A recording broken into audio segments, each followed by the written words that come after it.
Hi friends, my name is Shakti Singh. I welcome all of you to our YouTube channel Classic Classroom. Friends, we discussed an adjunct in our last video. We discussed what is an adjunct,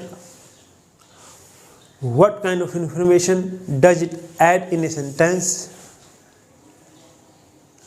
However, we didn't discuss all kind of information which it adds in a sentence, but we will discuss it in our upcoming videos.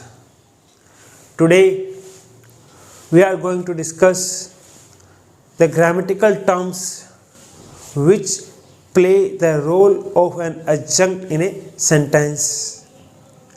We will also discuss the positions of these grammatical terms in a sentence. The first topic we are going to discuss an adverb and an adverbial. We will also discuss what is the difference between an adverb and an adverbial. Let us start. चलिए शुरू करते हैं। अगर मैं बात करूं एक adverb की कि एक एडवर्ब क्या होता है, what is an adverb?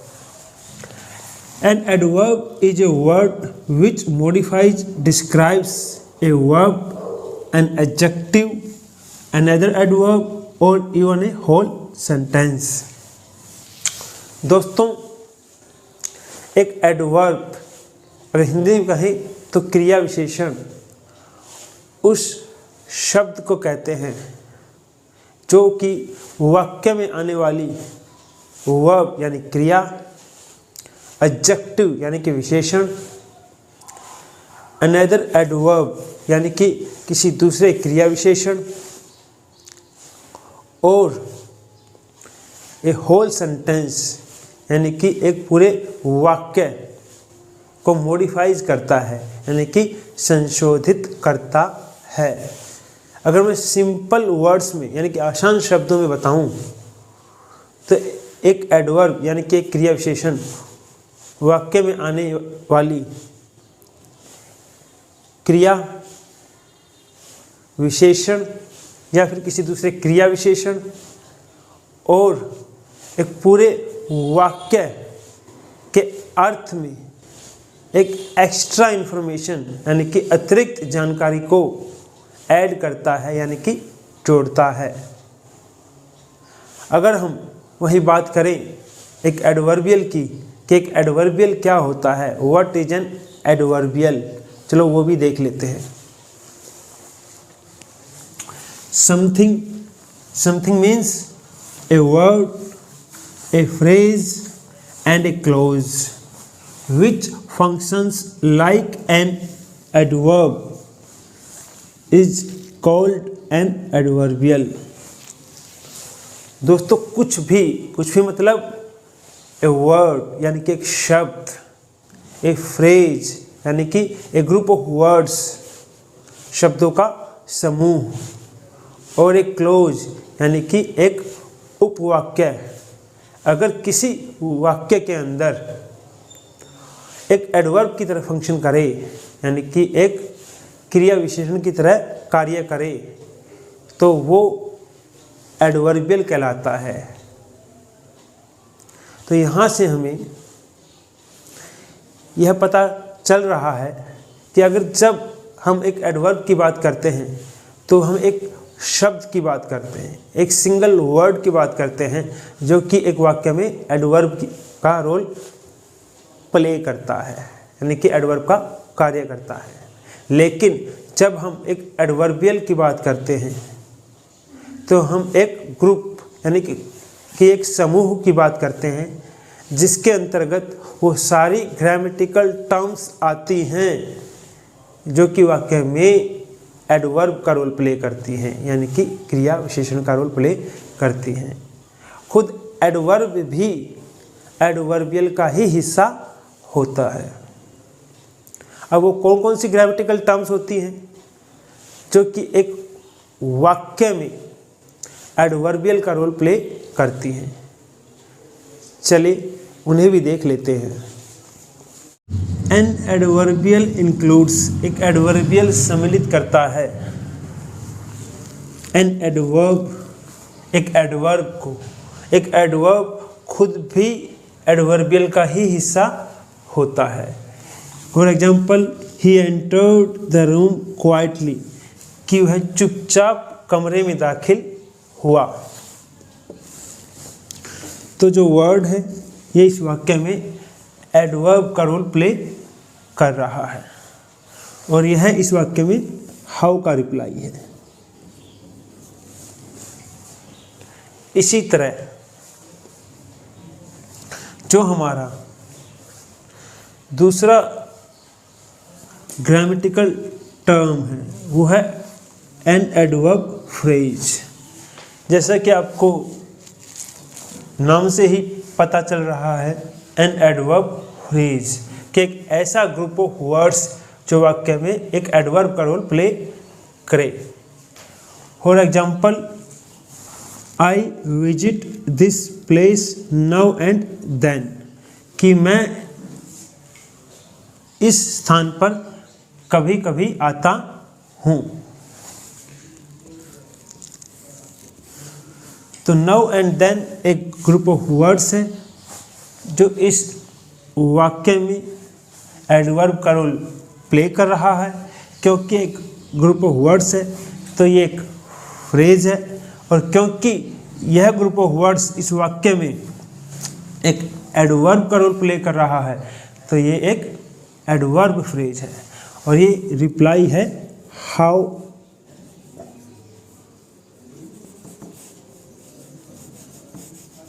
Often का, कि मैं कब कितनी बार लगातार या कभी कभी इस स्थान पर आता हूँ। इसी तरह जो हमारा थर्ड ग्रामेटिकल टर्म है वो है ए प्रीपोजिशनल फ्रेज। एक प्रीपोजिशनल फ्रेज भी वाक्य में एडवर्ब का रोल प्ले कर सकती है। एक प्रीपोजिशनल फ्रेज से हमारा मतलब है कि वो ग्रुप ऑफ वर्ड्स जो प्रीपोजिशन से स्टार्ट हो।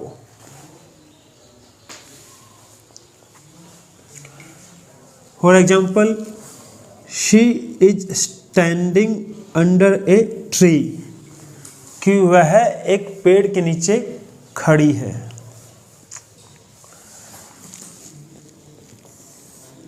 तो ये जो group of words under a tree है ये एक प्रीपोजिशनल फ्रेज है। वर्ड अंडर इस फ्रेज में प्रीपोजिशन है और ए ट्री इस प्रीपोजिशन का ऑब्जेक्ट है। और ये प्रीपोजिशनल फ्रेज इस वाक्य में एक एडवर्ब का रोल प्ले कर रही है। और ये रिप्लाई है वेयर का, कि वो कहाँ खड़ी है। इसी तरह हमारा फोर्थ ग्रामेटिकल टर्म है एन एडवर्ब क्लोज। तो यहाँ आप इस ग्रामेटिकल टर्म के नेम से ही जान सकते हैं कि एक ऐसा क्लोज जो वाक्य में एडवर्ब का रोल प्ले करे एडवर्ब क्लोज कहलाता है। For example, you may sit wherever you like, कि तुम बैठ सकते हो जहाँ तुम्हें पसंद हो। तो ये जो हमारा क्लोज है वेयर एवर यू लाइक, ये इस वाक्य में एक एडवर्ब का रोल प्ले कर रहा है। और ये रिप्लाई है वेयर का, कि तुम कहाँ बैठ सकते हो। वेयर एवर यू लाइक, जहाँ तुम्हें पसंद हो तुम वहाँ बैठ सकते हो। इसी तरह हमारी फिफ्थ ग्रामेटिकल टर्म है a noun phrase, sometimes a noun phrase, कभी कभी एक नाउन फ्रेज भी वाक्य में एक एडवर्ब का रोल प्ले कर सकती है। नाउन फ्रेज कोई भी ग्रुप ऑफ वर्ड्स जो वाक्य में नाउन का रोल प्ले करे वो नाउन फ्रेज कहलाता है। लेकिन एक नाउन फ्रेज नाउन होते हुए भी कई बार वाक्य में एक एडवर्ब का रोल प्ले करती है। For example, we are celebrating our silver wedding this year, कि इस साल हम अपनी शादी की 25वीं सालगिरह मना रहे हैं। तो जो नाउन फ्रेज दिस ईयर है, ये इस वाक्य में एडवर्ब का रोल प्ले कर रही है और व्हेन का रिप्लाई है कि हम कब अपनी शादी की 25वीं सालगिरह मना रहे हैं। इसी तरह हमारा 6th ग्रामेटिकल टर्म है नॉन फाइनाइट वर्ब और क्लोज। एक नॉन फाइनाइट वर्ब और क्लोज भी वाक्य के अंदर एडवर्ब का रोल प्ले कर सकता है। For example, we eats food to live, कि हम जीवित रहने के लिए खाना खाते हैं। तो जो हमारी नॉन फाइनाइट वर्ब है, यानी कि टू प्लस वर्ब की फर्स्ट फॉर्म, जो हमारी नॉन फाइनाइट वर्ब है जो कि एक इन्फिनिटिव है, ये वाक्य में एडवर्ब का रोल प्ले कर रही है और ये इस वाक्य में वाई का रिप्लाई है कि हम खाना क्यों खाते हैं। नॉन फाइनाइट वर्ब्स एक बहुत बड़ा टॉपिक है, इसे हम आगे आने वाली वीडियोस में डिस्कस करेंगे। लेकिन यहाँ समझने लायक बात इतनी ही है कि कभी कभी नॉन फाइनाइट वर्ब्स होती हैं, वो भी वाक्य के अंदर एडवर्ब का रोल प्ले करती हैं। और ये जितनी भी हमने ग्रामेटिकल टर्म्स यहाँ डिस्कस की, क्योंकि ये सभी एडवर्ब का रोल वाक्य के अंदर प्ले कर सकती हैं, तो इन सबको हम एडवर्बियल कह सकते हैं। और दोस्तों, यहाँ देखने लायक बात ये भी है कि जिन दोस्तों ने हमारा लास्ट वीडियो देखा हो तो उन्हें यहाँ पता चलेगा कि एडवर्बियल्स हमें वही इन्फॉर्मेशन देते हैं जो कि एक एडजंक्ट देता है। जैसे कि हमारा जो पहला वाक्य है उसमें जो वर्ड क्वाइटली है वो हाउ का रिप्लाई है कि वह कमरे में कैसे दाखिल हुआ। दूसरे वाक्य में जो हमारा एडवर्ब फ्रेज है वो हाउ ऑफन का रिप्लाई है कि वो प्राय कितनी बार इस स्थान पर आता है। इसी तरह हमारे जो तीसरा वाक्य है उसमें जो प्रीपोजिशनल फ्रेज है वो वेयर का रिप्लाई है कि वह कहाँ खड़ी है।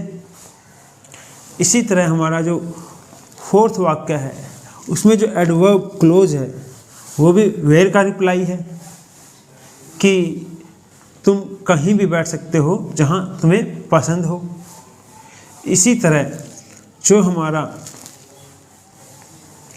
फिफ्थ एग्जाम्पल है उसमें जो हमारी नाउन फ्रेज दिस ईयर है वो व्हेन का रिप्लाई है कि हम कब अपनी शादी की 25वीं सालगिरह मनाने जा रहे हैं।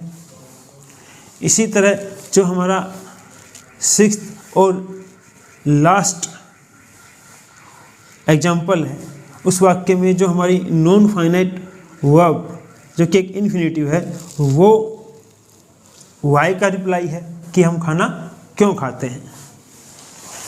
यहाँ से दोस्तों यह बात भी स्पष्ट हो जाती है कि जो एडवर्बियल्स होते हैं या एडवर्बियल्स के अंदर जितनी भी ग्रामेटिकल टर्म्स आती हैं वो वाक्यों के अंदर एडजंक्ट का रोल प्ले करती हैं।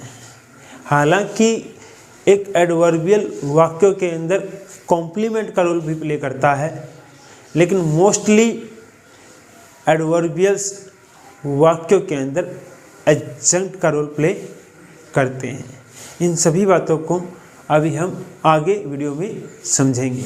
दोस्तों, अभी तक हमने देखा कि एक एडवर्ब, एक एडवर्बियल क्या होता है और उनके बीच में क्या अंतर होता है, और साथ में हमने यह समझने की कोशिश भी की कि एडवर्बियल्स ही वाक्य के अंदर एडजंक्ट का रोल प्ले करते हैं।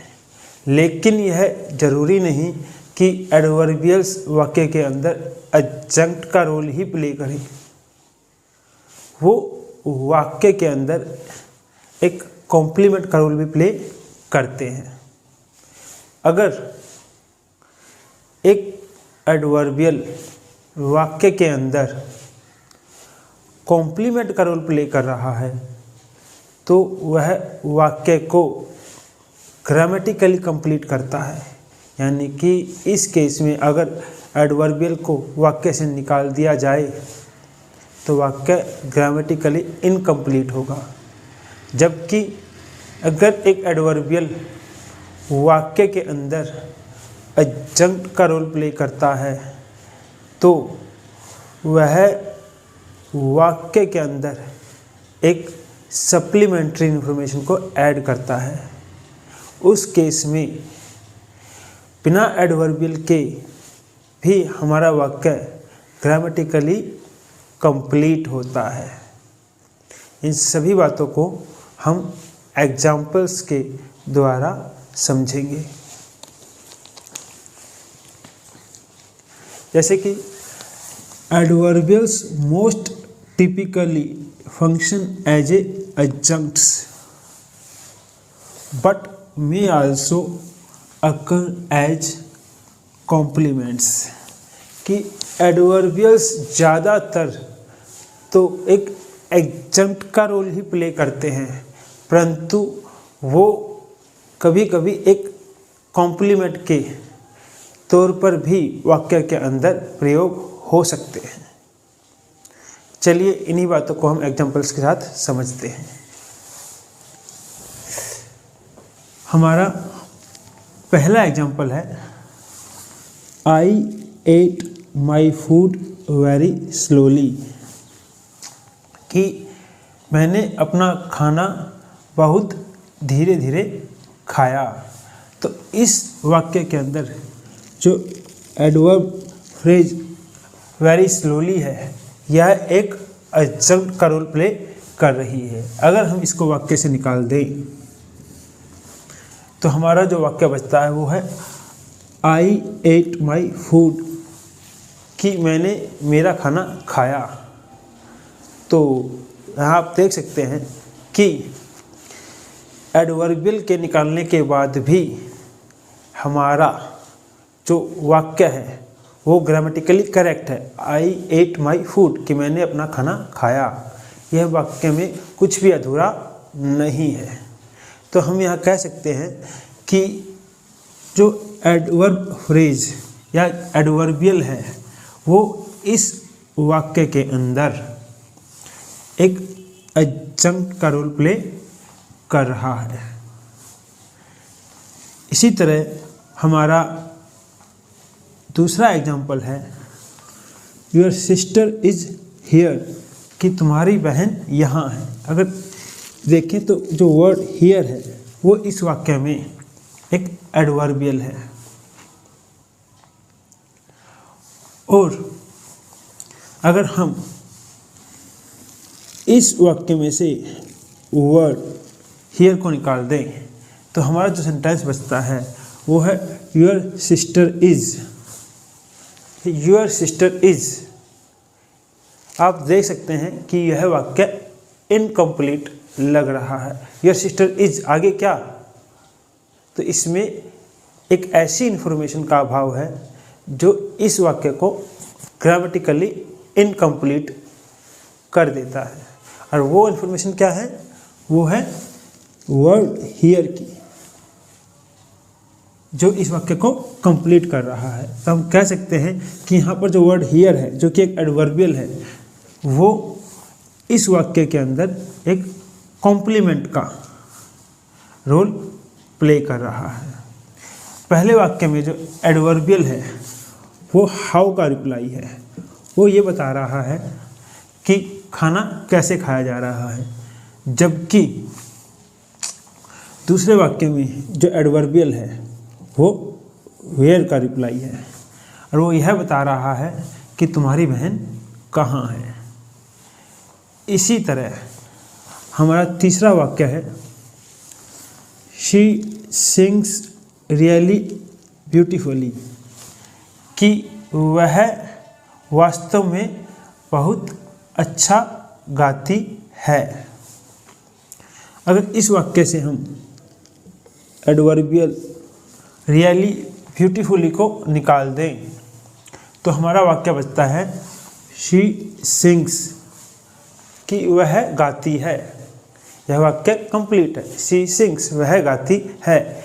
इसे अभी किसी और इन्फॉर्मेशन की ज़रूरत नहीं है। जब हमने इस वाक्य में से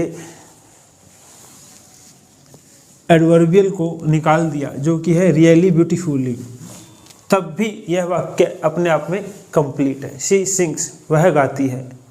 तो हम कह सकते हैं कि इस वाक्य के अंदर जो एडवर्बियल है वो एक एडजंक्ट का रोल प्ले कर रहा है और यहाँ पर यह एडवर्बियल हाउ का रिप्लाई है कि वह कैसे गाती है। इसी तरह हमारा जो फोर्थ यानी कि चौथा वाक्य है माई ब्रदर लिव्स अब्रॉड, कि मेरा भाई विदेश में रहता है। अगर इस वाक्य में से वर्ड अब्रॉड को निकाल दें तो हमारा वाक्य बचता है माई ब्रदर लिव्स, कि मेरा भाई रहता है। देखिए दोस्तों, लीव जो वर्ब होती है वो बिना इस इंफॉर्मेशन के अपना वाक्य पूरा नहीं कर पाती कि रहने वाले का स्थान क्या है। इसीलिए जब भी हम सेंटेंस के अंदर वर्ब लीव का प्रयोग करते हैं तो हमें उस स्थान की जानकारी देनी जरूरी होती है जहाँ पर कोई व्यक्ति रह रहा है या कोई घटना घट रही होती है। ठीक है, इसलिए इस वर्ब के साथ जो भी एडवर्बियल आता है जो कि यह इन्फॉर्मेशन देता है कि किसी व्यक्ति के रहने का स्थान क्या है, वो इसका कॉम्प्लीमेंट होता है। तो इसलिए जो वर्ड अब्रॉड है जो कि एक एडवर्बियल है वो इस वाक्य में कॉम्प्लीमेंट का रोल प्ले कर रहा है और यहाँ पर वेयर का रिप्लाई है। इसी तरह अगर हम अपना फिफ्थ वाक्य देखें तो वह है आई सा हिम दिस मॉर्निंग, कि मैंने उसे सुबह देखा था। तो इस वाक्य में जो एडवर्बियल दिस मॉर्निंग है वो एक एडजंक्ट का रोल प्ले कर रहा है। अगर इस वाक्य में से हम दिस मॉर्निंग को निकाल दें तो हमारा जो वाक्य बचता है वो है आई सा हिम, कि मैंने उसे देखा था। यह वाक्य बिना एडवर्बियल के कंप्लीट है। तो हम कह सकते हैं कि इस वाक्य के अंदर भी जो एडवर्बियल है एक एडजंक्ट का रोल प्ले कर रहा है। और वह वैन का रिप्लाई है कि मैंने उसे कब देखा था। इसी तरह जो हमारा 6th सेंटेंस है वो है the books are under the table, कि किताबें मेज के यानी कि टेबल के नीचे हैं। तो इस वाक्य के अंदर जो एडवर्बियल है अंडर द टेबल, वो इस वाक्य में एक कॉम्प्लीमेंट का रोल प्ले कर रहा है। अगर हम इसको इस वाक्य से निकाल दें अंडर द टेबल को, तो वाक्य बनता है the books are. The books are क्या? आप देख सकते हैं कि ये वाक्य ग्रामेटिकली इनकम्प्लीट है विदाउट एडवर्बियल। इसलिए हम कह सकते हैं कि जो ये एडवर्बियल है यह इस सेंटेंस के अंदर कॉम्प्लीमेंट का रोल प्ले कर रहा है, और यहाँ पर यह वेयर का रिप्लाई है। इसी तरह हमारा 7th सेंटेंस यानी कि 7वां वाक्य है he is always on time, कि वह हमेशा टाइम पर होता है या टाइम पर आता है। इस वाक्य में व्यक्ति यानी कि जो इस वाक्य का सब्जेक्ट है उस व्यक्ति की पंक्चुअलिटी को दिखाया गया है कि वो कभी लेट नहीं होता। इस वाक्य में जो हमारी फ्रेज है ऑलवेज ऑन टाइम एक एडवर्बियल का रोल प्ले कर रही है। और अगर इस फ्रेज को वाक्य से निकाल दिया जाए तो वाक्य बनता है ही इज। तो ही इज एक ग्रामेटिकली इनकम्प्लीट सेंटेंस है। तो हम यहाँ कह सकते हैं कि जो हमारी फ्रेज ऑलवेज ऑन टाइम है वो इस वाक्य में एक कॉम्प्लीमेंट का रोल प्ले कर रही है। और हाउ ऑफन का रिप्लाई है। तो दोस्तों यहाँ से हमें यह समझ में आया कि एक एडवर्बियल वाक्य के अंदर कॉम्प्लीमेंट और एडजंक्ट दोनों का ही रोल प्ले करता है। लेकिन मोस्ट टिपिकली ज़्यादातर हमें यह देखने को मिलता है कि एक एडवर्बियल वाक्यों के अंदर एडजंक्ट का रोल प्ले करता है, और वाक्यों के अंदर जो कॉम्प्लीमेंट का रोल प्ले करते हैं ज़्यादातर वो नाउन और एडजेक्टिव होते हैं। लेकिन इस बात से भी इनकार नहीं किया जा सकता कि एडवर्बियल भी कभी कभी वाक्यों के अंदर कॉम्प्लीमेंट का रोल प्ले कर सकते हैं, जैसा कि हमने एग्जाम्पल्स में देखा। अब हम एडवर्बियल्स को इसी वीडियो में एज ए एडजंक्ट पढ़ेंगे।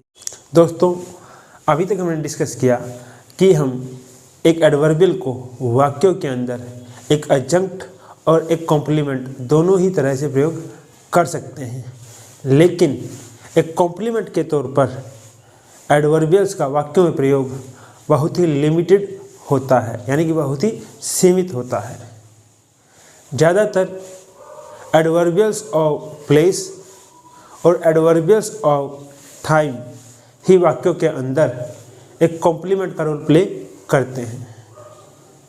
मोस्ट टिपिकली ज़्यादातर एडवर्बियल्स का कार्य वाक्यों के अंदर एक एडजंक्ट का रोल प्ले करना ही होता है।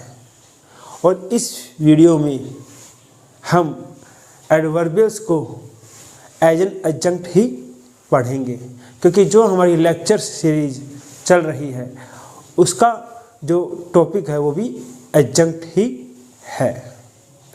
अब हम positions of adverbials in sentences को डिस्कस करेंगे, यानी कि वाक्यों के अंदर एडवर्बियल्स की क्या पोजीशंस होनी चाहिए उसको डिस्कस करेंगे।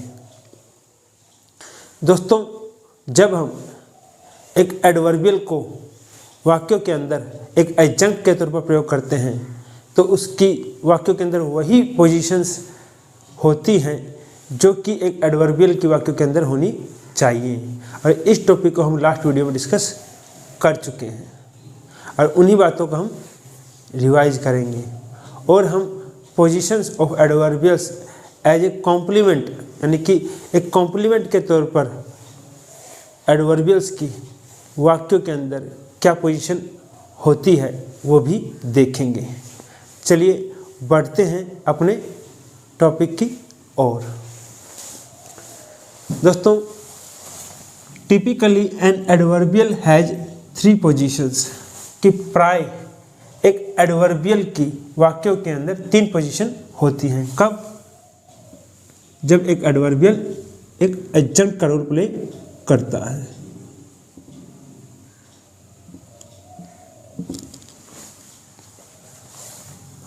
Front, middle, and. जिन दोस्तों ने हमारा लास्ट वीडियो देखा है उनको ये पता होगा कि एक एडजंक्ट की भी वाक्यों के अंदर यही 3 पोजीशन होती है, फ्रंट, मिडल, एंड। क्योंकि यहाँ पर जो एडवर्बियल्स हैं वो एक एडजंक्ट का रोल प्ले कर रहे हैं तो उनकी भी वही 3 पोजीशन होती हैं।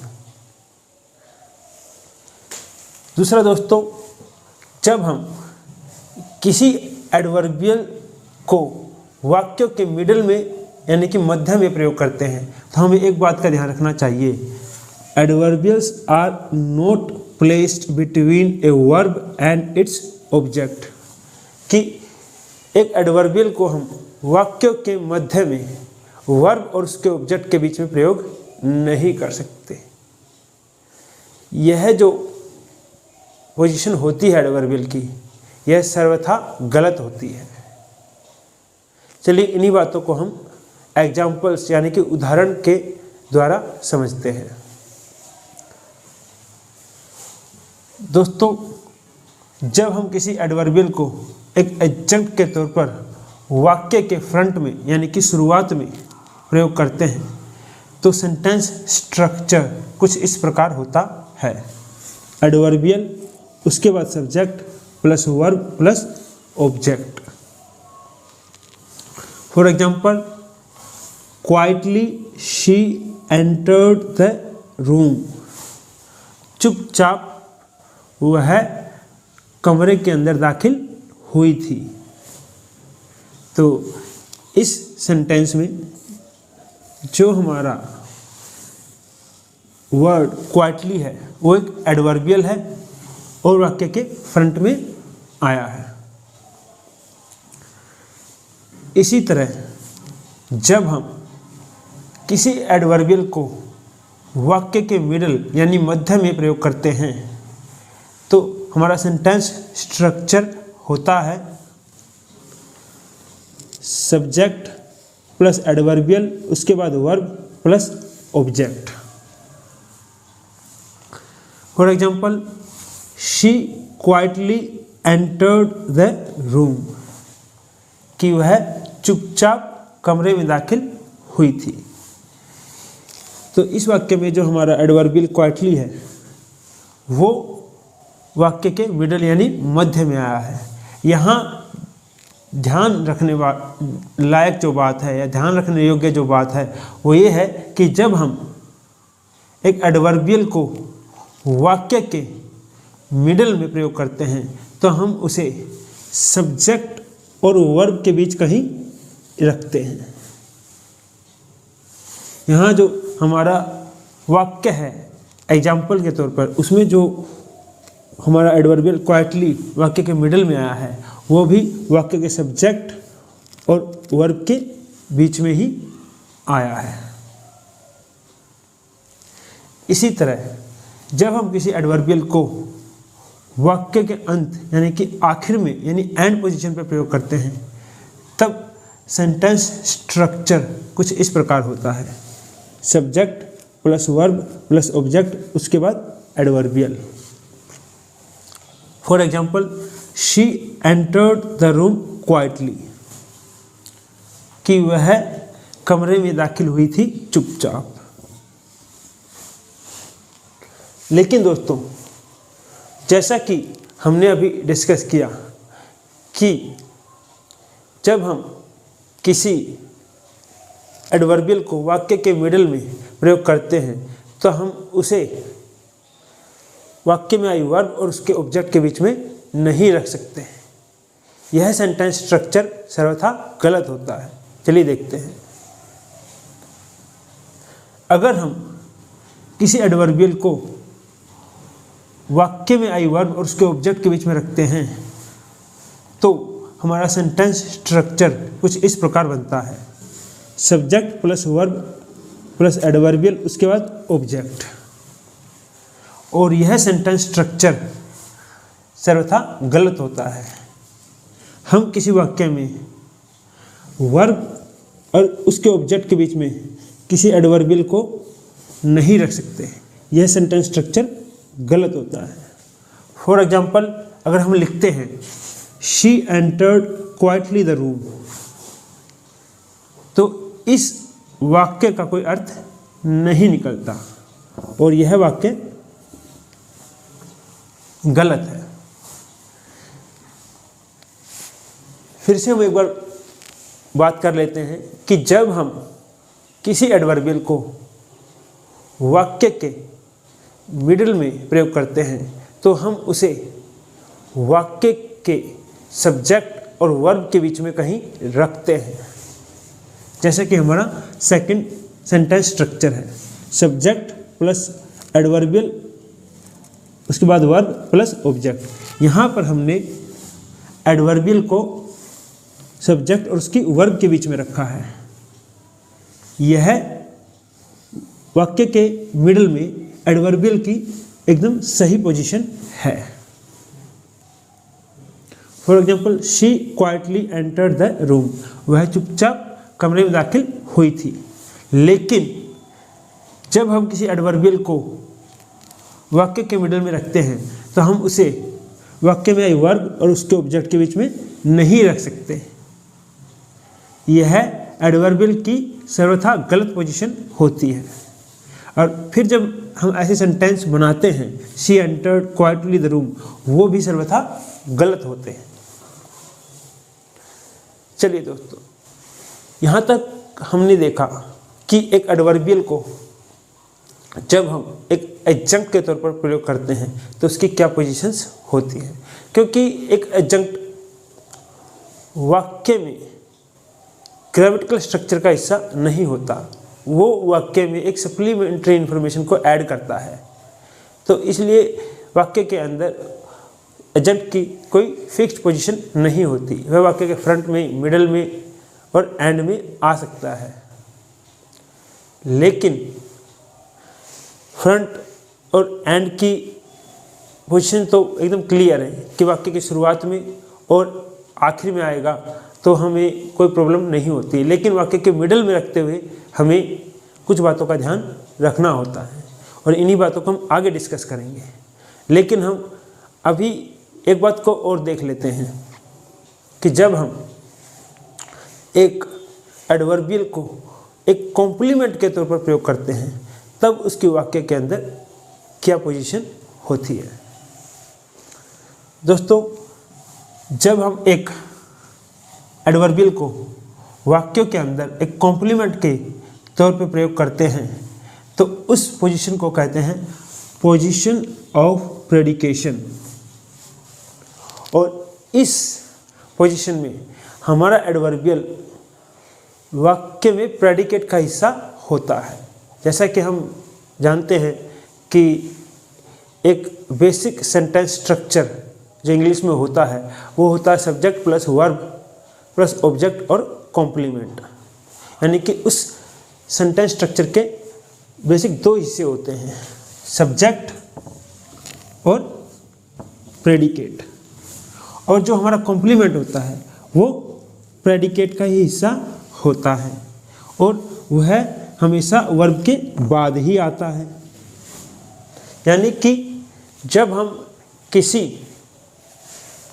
एडवर्बियल को एक कॉम्प्लीमेंट के तौर पर प्रयोग करते हैं तो उसे हमेशा प्रेडिकेट का हिस्सा रखते हैं और उसे वर्ब के बाद प्रयोग करते हैं।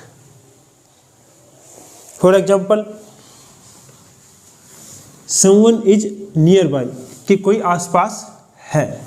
तो आप इस वाक्य में देखेंगे कि समवन वाक्य का सब्जेक्ट है, इज वाक्य की मेन वर्ब है और नियर बाई जो है वो एक एडवर्बियल है और इस वाक्य में एक कॉम्प्लीमेंट का रोल प्ले कर रहा है, क्योंकि इज जो है एक लिंकिंग वर्ब है और इसका कार्य वाक्य में आए कॉम्प्लीमेंट को सब्जेक्ट के साथ कनेक्ट करना होता है।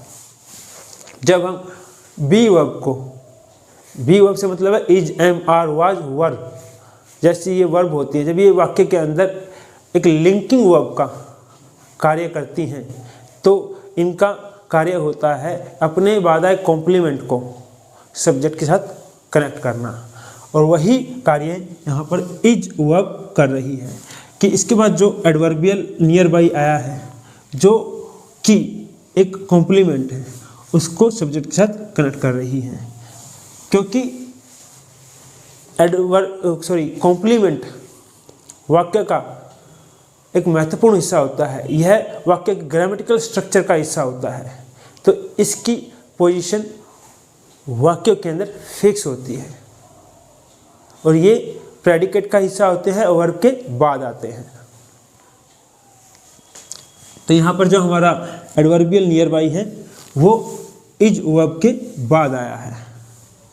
और कॉम्प्लीमेंट तो आप जानते हैं, अगर कॉम्प्लीमेंट वाक्य का हिस्सा नहीं होगा तो हमारा वाक्य इनकम्प्लीट, अधूरा होगा।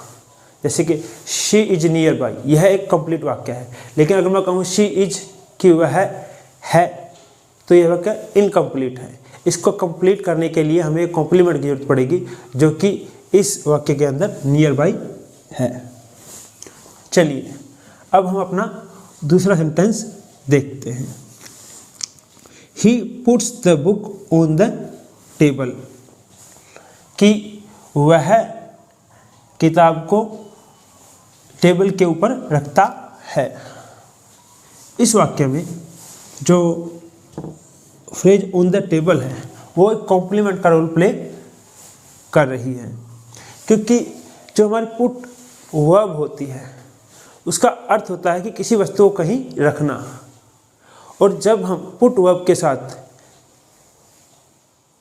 किसी वस्तु को कहीं पर रखते हैं तो उस वाक्य में जहाँ पर वो वस्तु रखी जा रही है उसकी लोकेशन को बताना ज़रूरी होता है। अगर हम उसकी लोकेशन को नहीं बताते कि वो वस्तु कहाँ रखी गई है तो हमारा जो वाक्य का अर्थ होता है वो इनकम्प्लीट, अधूरा रह जाता है। जैसा कि हमने अभी कुछ देर पहले ही इसी वीडियो में देखा कि जो लाइव वर्ब है उसका अर्थ होता है कहीं पर रहना। अब कोई चीज़ या कोई व्यक्ति कहीं पर रहता है तो हमें यह बताना होगा कि वो कहाँ रह रहा है, तभी हमारी लाइव वर्ब वाक्य के अर्थ को कंप्लीट कर सकेगी। इसी तरह जो हमारी पुट वर्ब होती है इसमें भी जब हम किसी वस्तु को कहीं रखते हैं तो हमें साथ में यह बताना पड़ता है कि कोई वस्तु कहाँ रखी गई है, तभी पुट वर्ब वाक्य के अर्थ को कंप्लीट कर पाती है। इसीलिए जो हमारी ऑन द टेबल है जो फ्रेज है ये इस वाक्य में एडजंक्ट नहीं है, ये एक कॉम्प्लीमेंट है, क्योंकि ये यह बता रही है कि बुक कहाँ पर रखी गई है। अगर हम सिर्फ इतना ही लिखते हैं कि ही पुट्स द बुक, कि वह किताब रखता है, तो यह वाक्य अधूरा होगा, क्योंकि हमने यहाँ पर यह नहीं बताया कि किताब कहाँ रखी गई है। चलिए दोस्तों, मैं आशा करता हूँ अभी तक आपको जितना भी बताया गया है आपको समझ में आया होगा। आगे हम पोजीशंस ऑफ एडवर्बियल्स को लेके कुछ और डिस्कस करेंगे। दोस्तों, हमने अभी देखा या डिस्कस किया कि एक एडवर्बियल्स वाक्य में आई वर्ब और उसके ऑब्जेक्ट के बीच में नहीं आता, लेकिन यहाँ पर एक एक्सेप्शन यानी कि अपवाद भी होता है। अब वो क्या है, चलो वो भी देख लेते हैं। Adverbials are not used between the verb and its object with the exception of adverbial particles। कि एडवर्बियल्स को तो हम वाक्यों में आई वर्ब और उसके ऑब्जेक्ट के बीच में प्रयोग नहीं कर सकते, लेकिन एडवर्बियल पार्टिकल्स को हम वाक्यों में आई वर्ब और उसके ऑब्जेक्ट के बीच में प्रयोग कर सकते हैं। अब ये एडवर्बियल पार्टिकल्स क्या होते हैं, चलो वो भी देख लेते हैं। Adverbial particles often join together with verbs to make two word verbs. ये जो एडवर्बियल पार्टिकल्स होते हैं ना, इनको हम किसी वर्ब के साथ जॉइन कर लिखते हैं और इस तरह जो वर्ब बनती है वो टू वर्ड वर्ब्स होती है।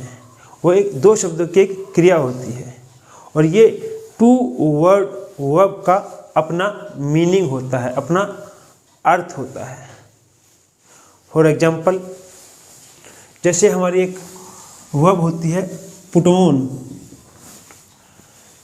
अगर हम देखें तो वर्ब पुट का अर्थ होता है किसी चीज़ को किसी स्थान पर रखना, लेकिन जब हम पुट वर्ब के साथ एडवर्बियल पार्टिकल ऑन को ऐड करते हैं तो एक नई वर्ब बनती है जो कि एक टू वर्ड वर्ब बनती है पुट ऑन, और इसका अर्थ होता है पहनना या धारण करना। जैसे पुट ऑन योर शूज कि अपने जूते पहन लो, पुट ऑन योर कोट कि अपना कोट पहन लो।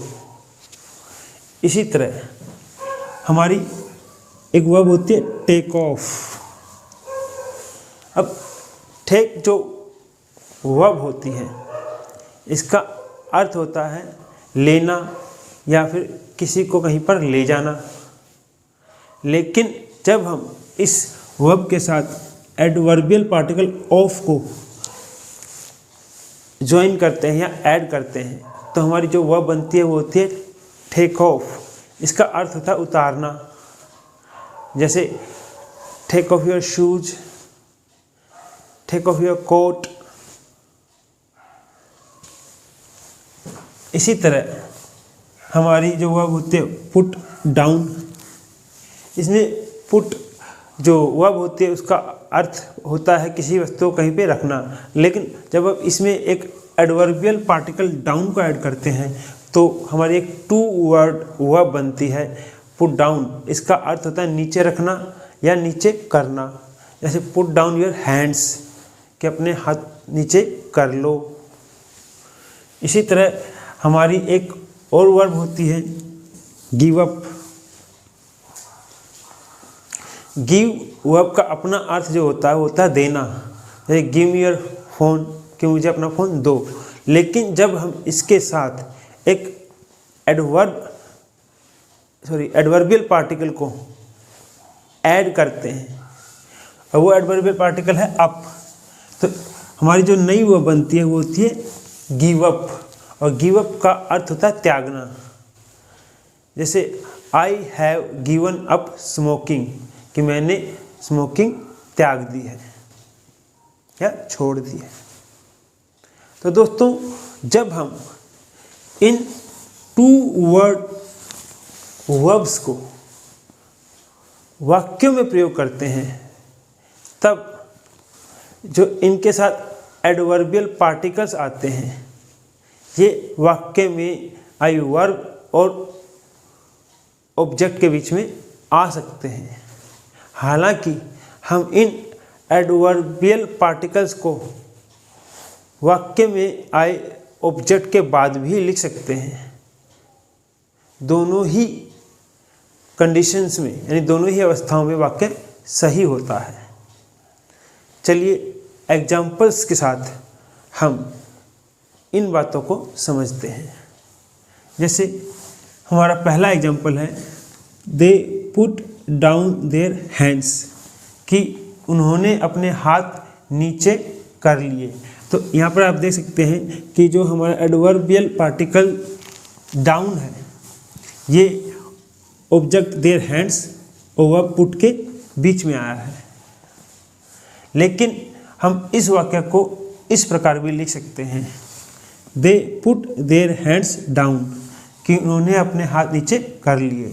और यहाँ पर हमने जो एडवर्बियल पार्टिकल है डाउन, इसको वाक्य के ऑब्जेक्ट के बाद लिखा है। दोनों ही कंडीशंस में, दोनों ही तरीक़ों से हमारा वाक्य सही है। इसी तरह you should take off your hat, कि तुम्हें अपनी हैट उतारनी चाहिए।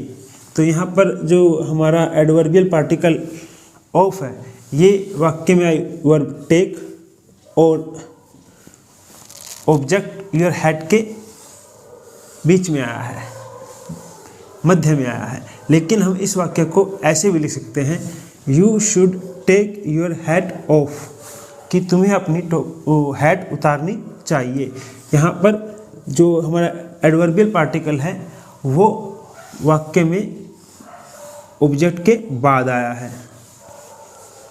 दोनों ही तरीके से हमारा वाक्य सही है। इसी तरह हम लिख सकते हैं ही पुट ऑन हिज शूज, कि वह अपने जूते पहनता है। तो इस वाक्य में जो हमारा एडवर्बियल पार्टिकल है ये वाक्य में आई वर्ब पुट और वाक्य के ऑब्जेक्ट हिज शूज के मध्य में यानी कि बीच में आया है, मिडल में आया है। और इस वाक्य को हम ऐसे भी लिख सकते हैं ही पुट हिज शूज ऑन, कि वह अपने जूते पहनता है। दोनों ही अवस्थाओं में हमारा जो सेंटेंस है या वाक्य है सही है। दोस्तों ऐसे बहुत से एडवर्बियल पार्टिकल्स होते हैं जो कि वर्ब्स के साथ आके उन्हें टू वर्ड वर्ब्स बनाते हैं और उन टू वर्ड वर्ब्स का अपना एक अलग अर्थ होता है। अब जैसे कि हमने एग्जांपल्स के तौर पे यहाँ लिखा है कुछ एडवर्बियल पार्टिकल्स को, जैसे about, about, across, ahead, along, around, aside, away, before, behind, below, by, down, forward, home, in, near, off, on, out, over, past, through, under, up, etc. ये जितने भी वर्ड्स हमने यहाँ लिखे हैं ये वाक्यों में वर्ब्स के साथ एडवर्बियल पार्टिकल्स का रोल प्ले करते हैं। हालांकि इनमें से कुछ वर्ड्स वाक्यों में एडवर्बियल पार्टिकल्स के साथ प्रीपोजिशन का रोल भी प्ले करते हैं, मतलब उनका नेचर डुअल होता है, दो तरह का होता है। वे वाक्य में प्रीपोजिशन भी हो सकते हैं और एडवर्बियल पार्टिकल्स भी होते हैं। अगर एक वर्ड एडवर्बियल पार्टिकल की तरह किसी वाक्य में आया है तो वो वर्ब का हिस्सा होता है। जैसे कि हमने यहाँ देखा पुट ऑन, टेक ऑफ। लेकिन अगर एक वर्ड वाक्य के अंदर प्रीपोजिशन की तरह प्रयोग होता है तो वह वाक्य में आई प्रीपोजिशनल फ्रेज का हिस्सा होता है। इस बात को हम एग्जाम्पल्स के साथ समझते हैं। जैसे कि दोस्तों हमारा पांचवा वाक्य था ही पुट ऑन हिज शूज, कि वह अपने जूते पहनता है। तो यहाँ पर पुट ऑन एक इंडिपेंडेंट वर्ब है, स्वतंत्र वर्ब है, एक अकेली वर्ब है, इसका अपना एक अर्थ है।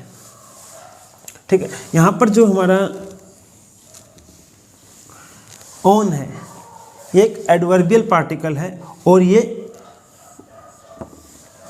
पुट वर्ब के साथ आया है, यानी ये इस पुट ऑन वर्ब का हिस्सा है। लेकिन जब आप इस ऑन को एक प्रीपोजिशन की तरह प्रयोग करते हैं तब यह वर्ब का हिस्सा नहीं होता। फॉर एग्जाम्पल,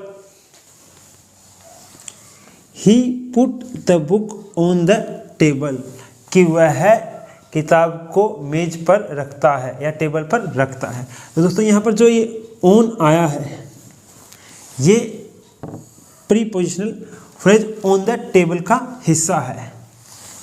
यहाँ पर ये जो ऑन है ये ऑन द टेबल का हिस्सा है, ना कि वर्ब का हिस्सा है। हम इस ऑन को हमेशा इसके ऑब्जेक्ट, यानी कि ऑन जो है एक प्रीपोजिशन है और उसके बाद आने वाला जो वर्ड होता है वो प्रीपोजिशन का ऑब्जेक्ट होता है, और दोनों मिलके एक प्रीपोजिशनल फ्रेज बनाते हैं। तो हम इस ऑन को जो एक प्रीपोजिशन की तरह प्रयोग हुआ है उससे, उसके ऑब्जेक्ट से अलग नहीं कर सकते। अगर हम ऐसा करते हैं तो हमारे जो सेंटेंस का जो अर्थ है उसका अनर्थ हो जाएगा, मतलब उसका कोई मीनिंग नहीं रहेगा। जैसे कि हमारा वाक्य he put the book on the table, कि वह किताब को मेज पर रखता है। लेकिन अगर मैं लिखूं he put on the book the table तो ये सेंटेंस गलत है। अगर मैं लिखूं he put the book the table on तो भी यह वाक्य गलत है, क्योंकि जो हमारा ऑन है जो कि प्रीपोजिशन की तरह यूज हुआ है वो prepositional phrase on the table का हिस्सा है, न कि वर्ब का हिस्सा है। लेकिन जब हम इस ऑन को एक एडवर्बियल पार्टिकल की तरह प्रयोग करते हैं तब वह वर्ब का हिस्सा होता है, पुट वर्ब का हिस्सा होता है, और दोनों मिलके एक नई टू वर्ड वर्ब बनाते हैं जो कि पुट ऑन होती है, और उसका अपना अर्थ होता है पहनना या धारण करना। इस केस में हम ऑन को वर्ब के साथ भी रख सकते हैं और वर्ब के साथ आए ऑब्जेक्ट के बाद भी रख सकते हैं।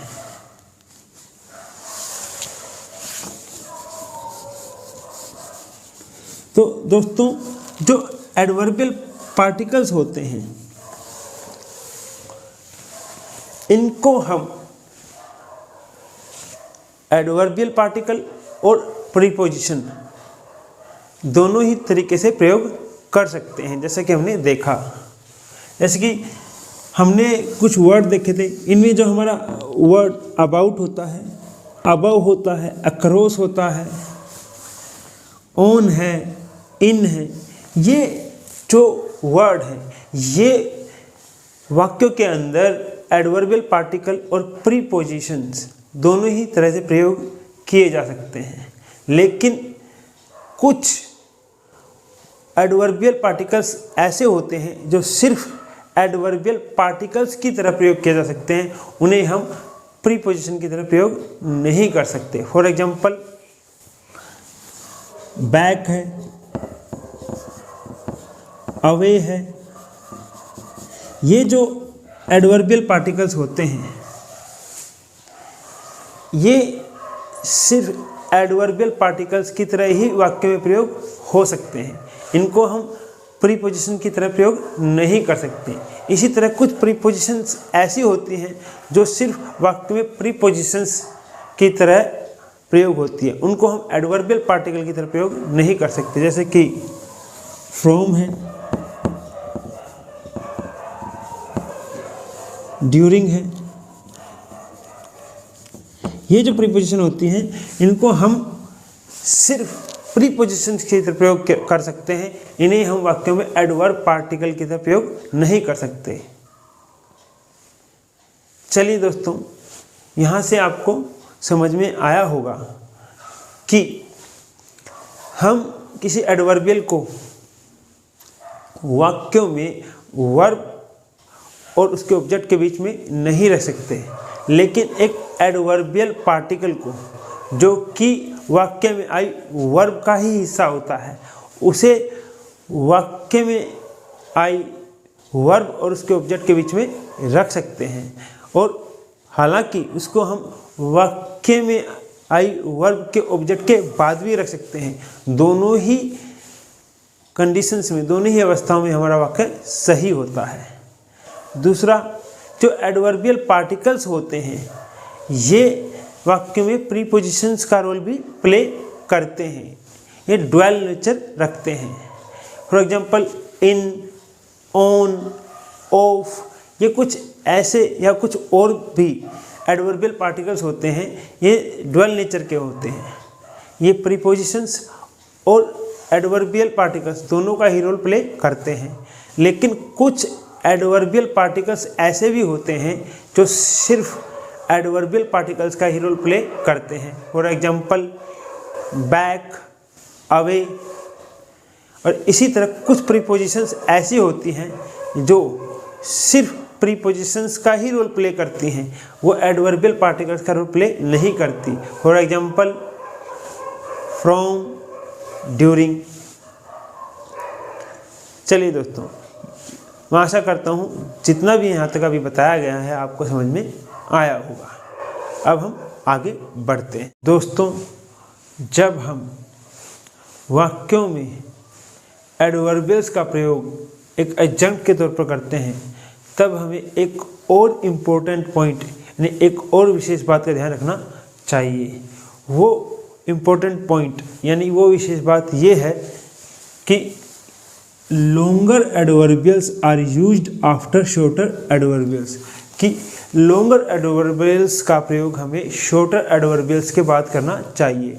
लॉन्गर एडवर्बियल्स से मतलब है कि वो एडवर्बियल्स जिनकी लेंथ लंबी होती है, यानी कि जो कि एक फ्रेज होते हैं या फिर वो एक क्लोज होते हैं।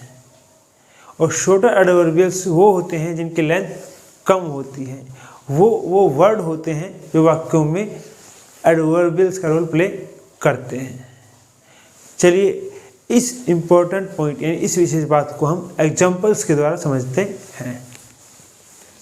हमारा पहला एग्जाम्पल है, I just wanted to live my life quietly, independently and with the minimum of disruption, कि मैं अपनी जिंदगी जीना चाहता हूँ क्वाइटली शांति के साथ, इंडिपेंडेंटली स्वतंत्र रूप से, and with the minimum of disruption और बहुत कम व्यवधान के साथ। तो दोस्तों, इस वाक्य में हमने 3 एडवर्बियल्स का प्रयोग किया है, क्वाइटली, इंडिपेंडेंटली और with the minimum of disruption.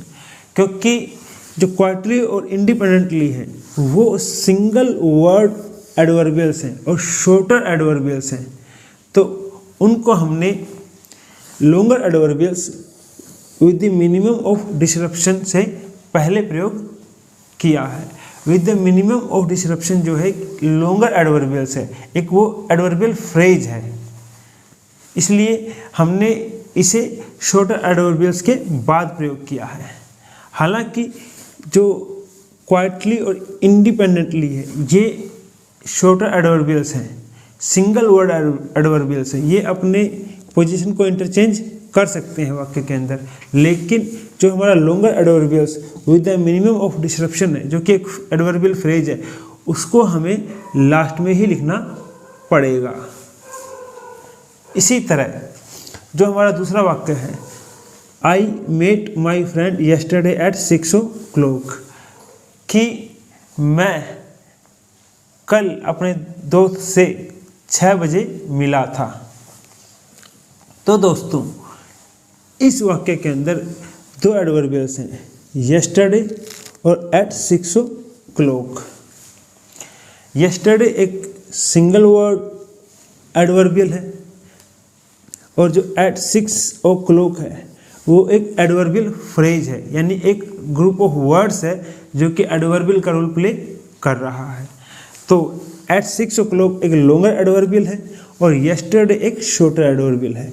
इसीलिए हमने इस वाक्य में शॉर्टर एडवर्बियल को लॉन्गर एडवर्बियल से पहले लिखा है और लॉन्गर एडवर्बियल को शॉर्टर एडवर्बियल के बाद लिखा है।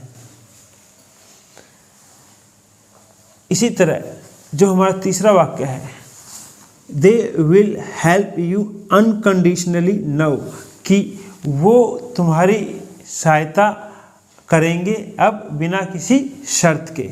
तो इस वाक्य के अंदर हमारे दो एडवर्बियल हैं, अनकंडीशनली और नाउ, और दोनों ही शॉर्टर एडवर्बियल्स हैं।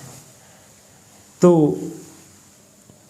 यह वाक्य सही है। लेकिन अगर हम अनकंडीशनली जो हमारा एडवर्बियल है इसको एक एडवर्बियल फ्रेज की तरह लिखें तो यह एक लॉन्गर एडवर्बियल हो जाएगा और इसे हमें शॉर्टर एडवर्बियल नाउ के बाद लिखना पड़ेगा। फॉर एग्जाम्पल,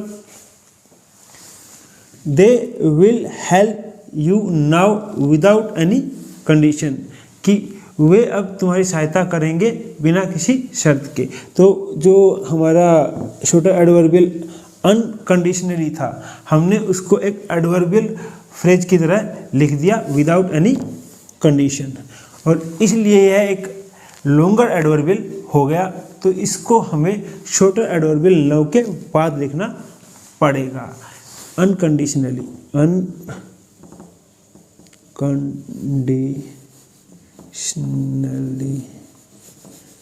को हम एक एडवर्बियल फ्रेज के रूप में लिख सकते हैं विदाउट एनी कंडीशन।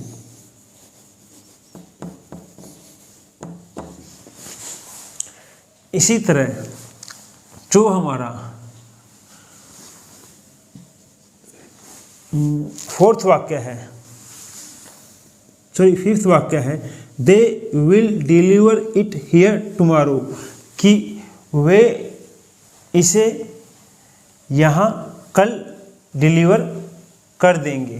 तो इस वाक्य के अंदर हमारे दो एडवर्बियल्स हैं, हियर और टुमारो, और ये दोनों ही शॉर्टर एडवर्बियल्स हैं, सिंगल वर्ड एडवर्बियल्स हैं। लेकिन अगर हम एडवर्बियल हियर को एक फ्रेज के रूप में लिखें, यानी अगर हम हियर को लिखें टू दिस प्लेस,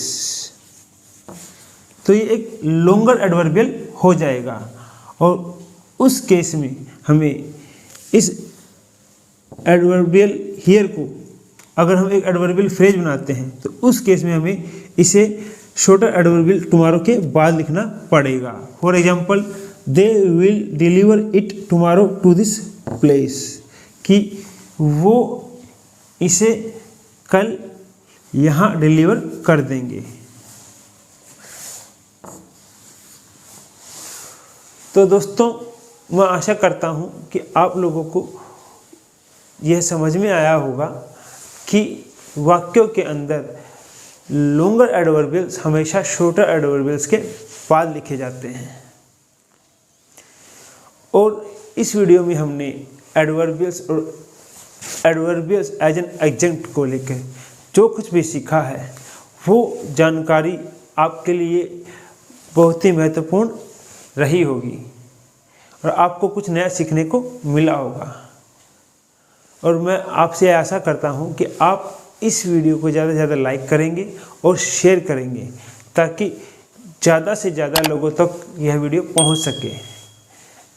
जब हम YouTube पर किसी वीडियो को ज़्यादा से ज़्यादा लाइक या शेयर करते हैं तो YouTube भी उस वीडियो को ज़्यादा से ज़्यादा प्रमोट करता है।